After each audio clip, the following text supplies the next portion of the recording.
It's about President Bola Tinubu's academic record. And that discourse has become more intense. So on this edition of State Affairs, we are still dwelling on President Tinubu's academic record. I am Edmondo Billo. Join me as we go. But let me make this point. There is no greater sign of general decay of virtue in a nation than a want of zeal in its inhabitants for the good of the country. Those are the words of Addison. Ambition is not a reprehensible quality, nor are ambitious men to be censured if they seek glory through honorable and honest means. In fact, it is they who produce great and excellent works. I am reading the words of Francisco Giradini. He says, those who lack this passion are cold spirits inclined towards laziness than activity. Francesco says, but ambition is detestable when it has as its sole end the issue of power. Femi Aborisade, is good to have you on State Affairs. It's my greatest pleasure to be with you at State Affairs Station. Good. And I congratulate you on this feat. Thank you. Bola Tinubu is in the news. The question of his academic records. Let's look at some points as we delve into the subject. One of the points made by the revelation of Chicago State University is that Bola Tinubu attended the university. Another point is that the details of his studentship is raising issues at the moment. And one point of that details is the certificate. That the certificate that Tinubu submitted to the Independent National Electoral Commission did not come from Chicago State University. Barrister Aborisade, let's go into the issues. What is your perspective of the issue so far? Let me say that I am perplexed at the supporters of Bola Tinubu who were supporting him in resisting the release of his academic records. And the moment the records were released, they were also celebrating the release as if nothing has happened.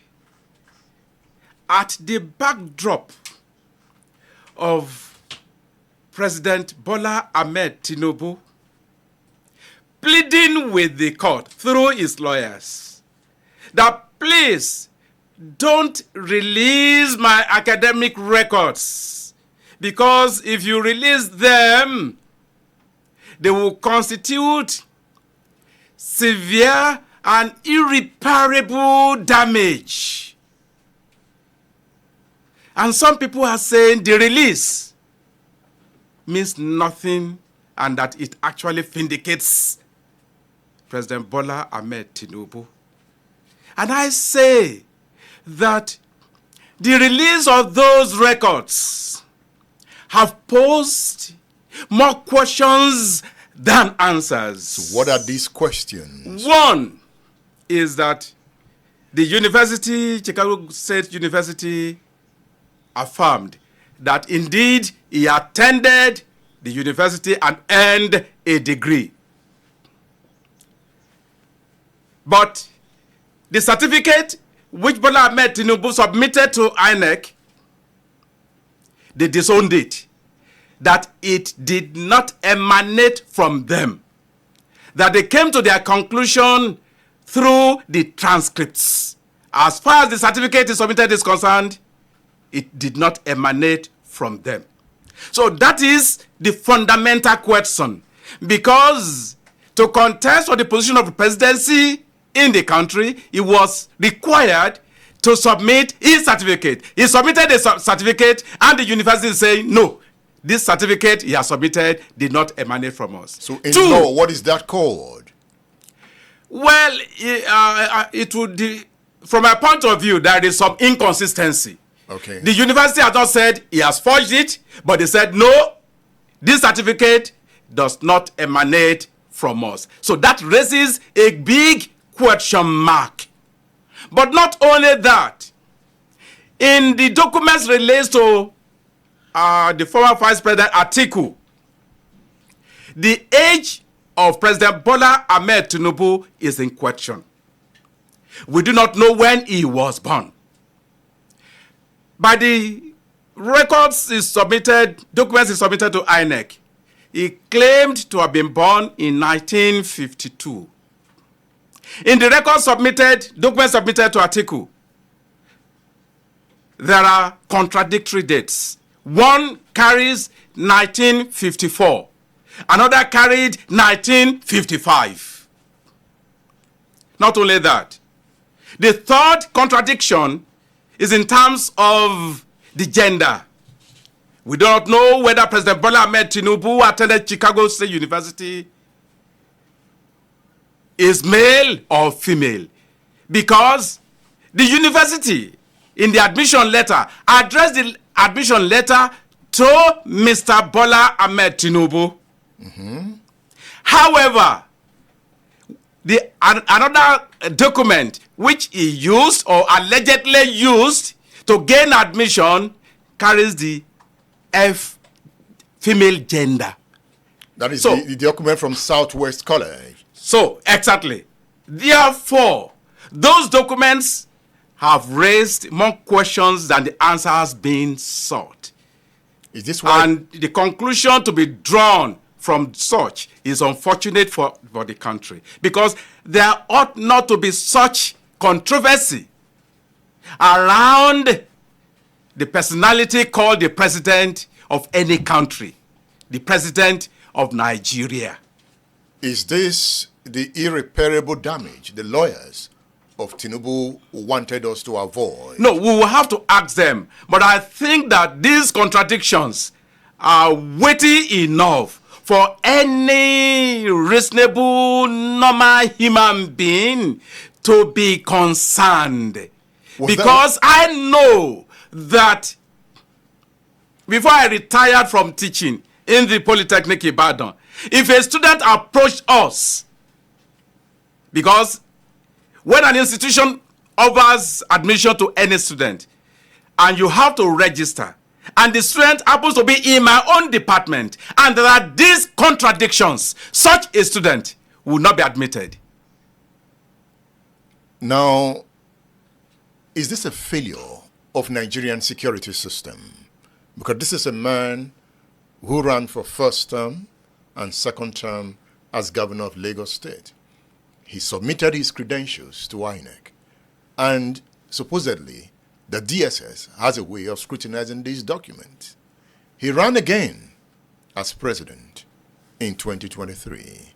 Is this a failure of Nigerian institutions? It is more than a failure.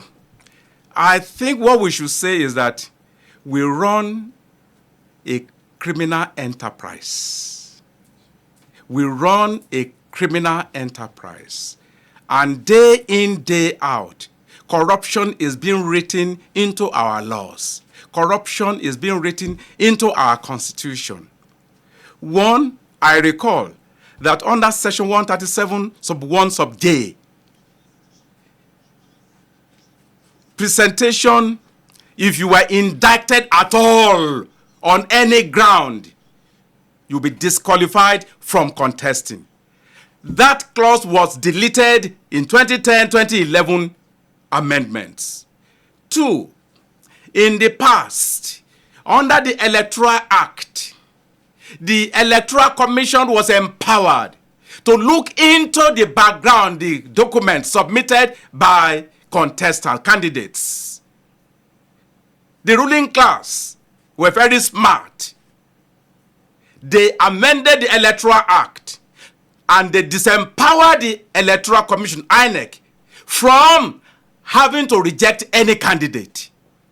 So who has the right to That is reject why candidates? I say, now it will now be members of the party, because the court has also held that only members of the party can complain about the qualification of the candidates of a particular political party, that other members, lack the right. Whereas any Nigerian, whether or not you are a member of that political party, ought to have a right to challenge the qualification of any of the candidates. And that was what Chief Gani Fawehinmi sought to do in 1999. That's about 24 years ago. Precisely October 7, 1999. He challenged the qualification of now President Bola Tinubu on the ground that he claimed to have attended some primary school in Ibadan and secondary school in Ibadan, and that from his own findings, Chief did his own research, he found out that there was no way now President Bola Tinubu attended those institutions. Let's look Of course, he also challenged the claim that he attended government University okay. of Chicago. Chicago State University is now what he claims. But then he claimed University of Chicago. And Chiefs challenged him. Today, he has dropped that claim of having attended University of Chicago. Let's look at the details of the point Femi Aborisade is making. Femi Aborisade is a human rights advocate. He is also a legal practitioner. He has taken us to Gani Fawehinmi against Tinubu. So let's look at the details. In October 1999, the late human rights lawyer Gani Fawehinmi filed an order at the Federal High Court Lagos to compel security operatives to investigate Bola Tinubu's academic credentials. Bola Tinubu at the time was the governor of Lagos State.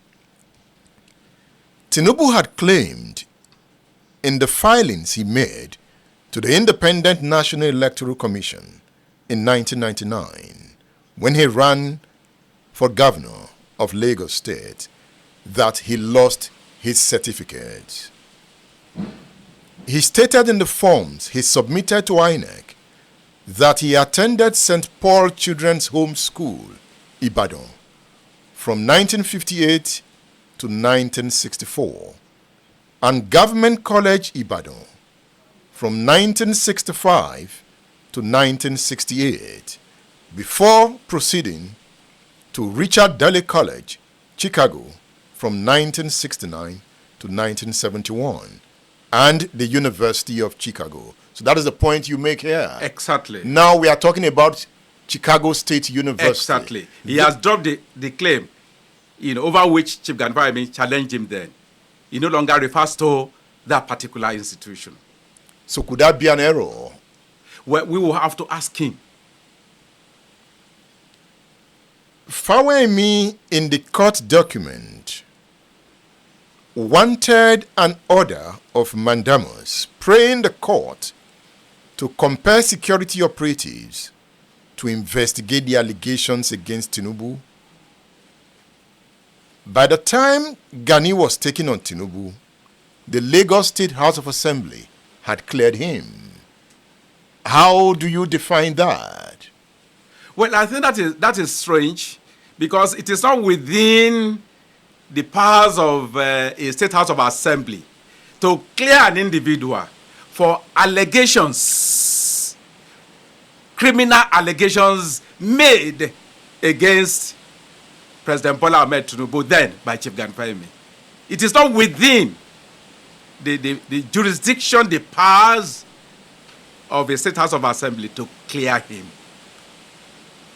Those allegations can only be cleared by thorough investigation, looking into the issue, and coming with a verdict, whether or not he attended those institutions. Not by a State House of Assembly saying, we clear you. No, I disagree.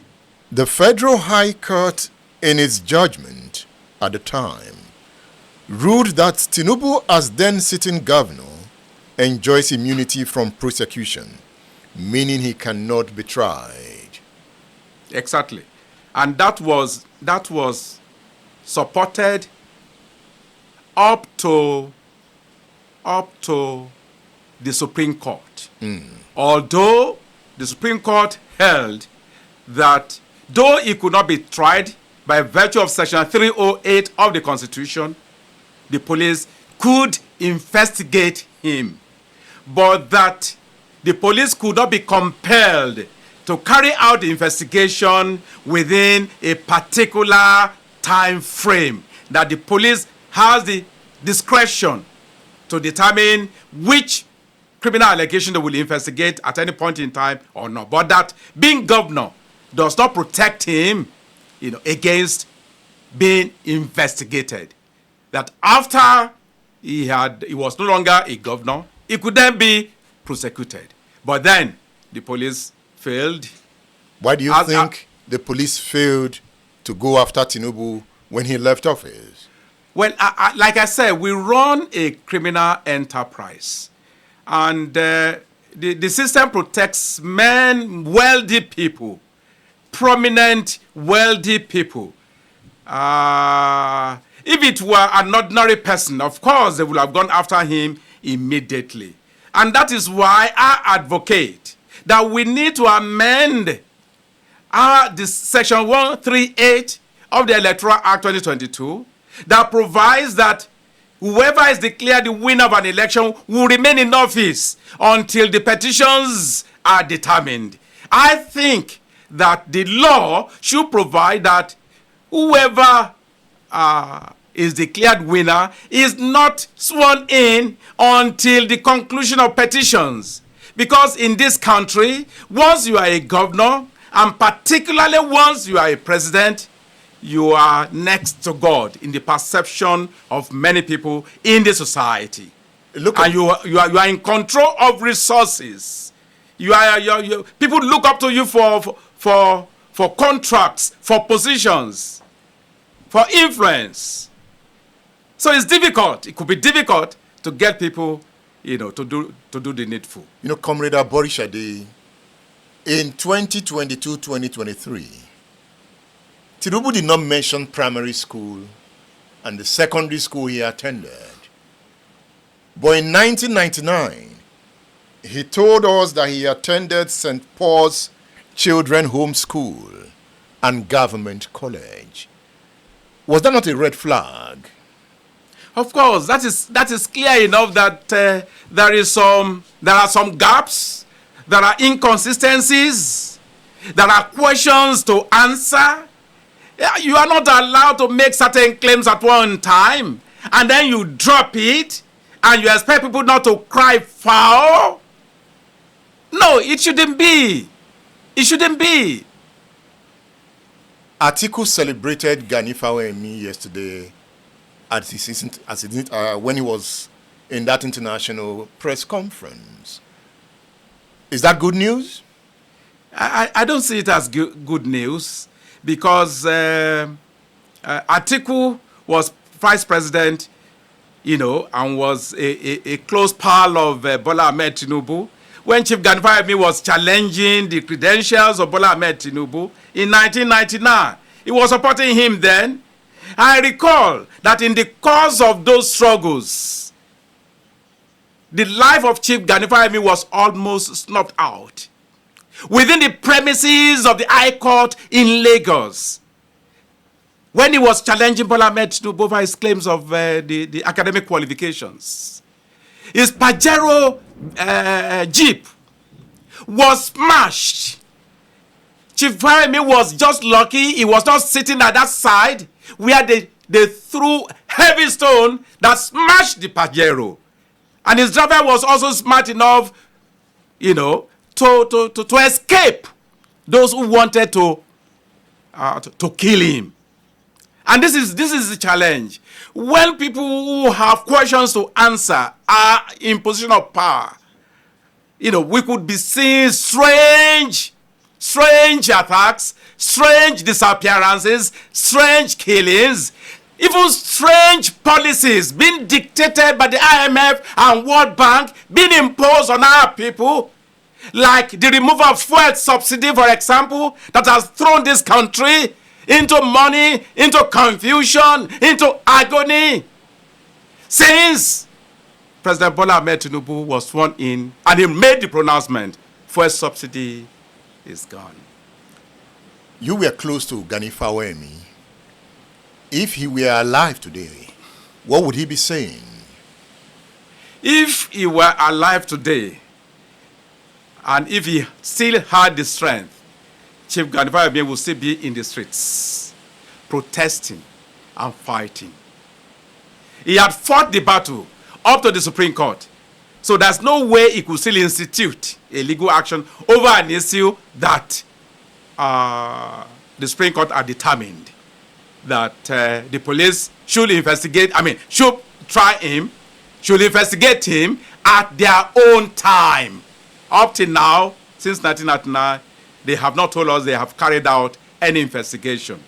And having been president, we may as well forget it that he will ever be investigated over those claims, even after leaving office as president. Now, let's look at the point. Has Tinubu committed forgery by submitting a certificate that did not emanate from Chicago State University? Well, I would not. The Chicago State University has not said categorically that he has committed forgery.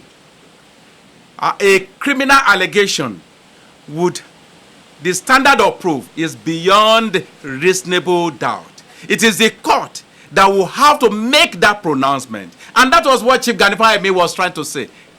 Calling on the security agencies, the police in particular, to investigate. And depending on their findings, to now put him on trial. So an individual is not in a position to say he has committed forgery or not. But everything suggests the allegation that forgery may be involved, particularly when he had made certain claims about having attended certain institutions, Government College, Ibadan, the other institution, primary school, and those claims are now dropped. And University of Chicago, his present claim is Chicago State University. Previously, it was University, of Chicago.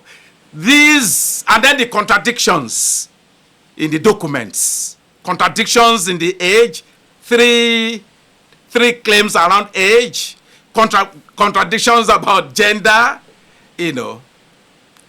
Why Tinubu? Why all this around one man? Well, ordinarily, in a sane society, a body, just like the INEC had the powers in the past, would have been empowered to ensure that individuals who have this kind of records are confronted with them, and all the body should also be empowered to say, no, you, on the basis of this. But even the Constitution is clear enough. Section 137, 1J, forgery, it should be a ground for disqualification. Though no court has pronounced that he has committed forgery, but the contradictions are sufficient in themselves to give anybody some concern. And for me, for me, I would not have dared to say I want to contest public office if I had found myself in such a situation. So in this Because case, his circumstances of his birth, for example, he didn't determine, the circumstances of his birth, the circumstances of his education. We never knew the challenges he was facing. But given those challenges, they are sufficient to say no. I mean, because the leader of a country ought to give an example on the basis of positive ethics. in this case, can any court in Nigeria intervene now?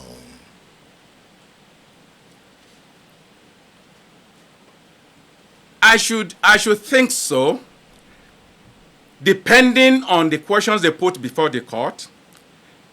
If they are different from the questions for which Chief Gani, for example, are put before the court, if they don't have to do with the facts, relating to the case of Chief Gani, any fresh matter on fresh facts could still be put before the court, in my opinion. Article is before the Supreme Court. Can the Supreme Court intervene on the basis of recent revelations? It is possible for the Supreme Court, under certain conditions, depending on the approach of Article's lawyers. If they have new evidence and they seek leave of court to tender the new evidence, it should be possible.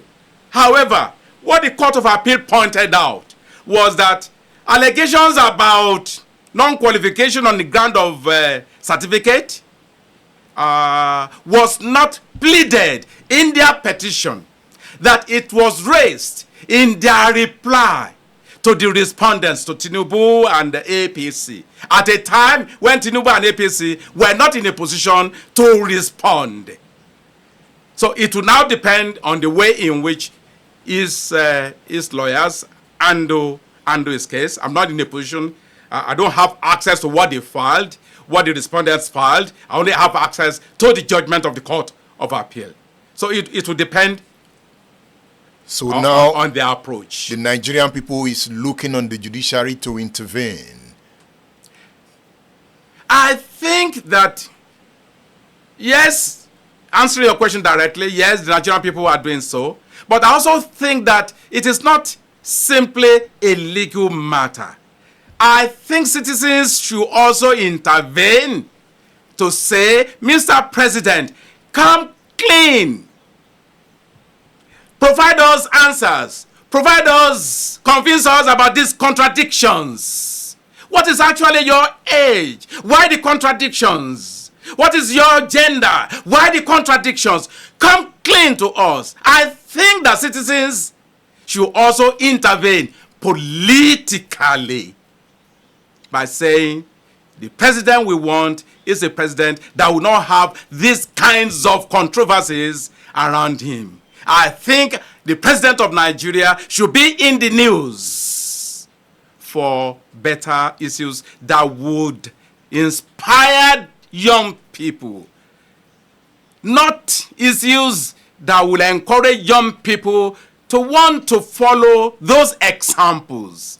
That is the road to perdition. That is the road to societal ruin. We need leadership. We need a leadership that will raise the hopes, the aspirations, the yearnings. We need an ethical leadership. Ethical leadership, you say.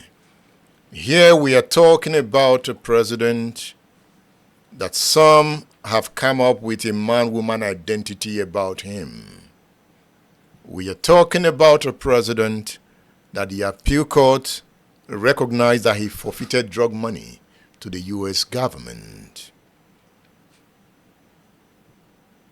Outside the options, do you see a military intervention in Nigeria soon?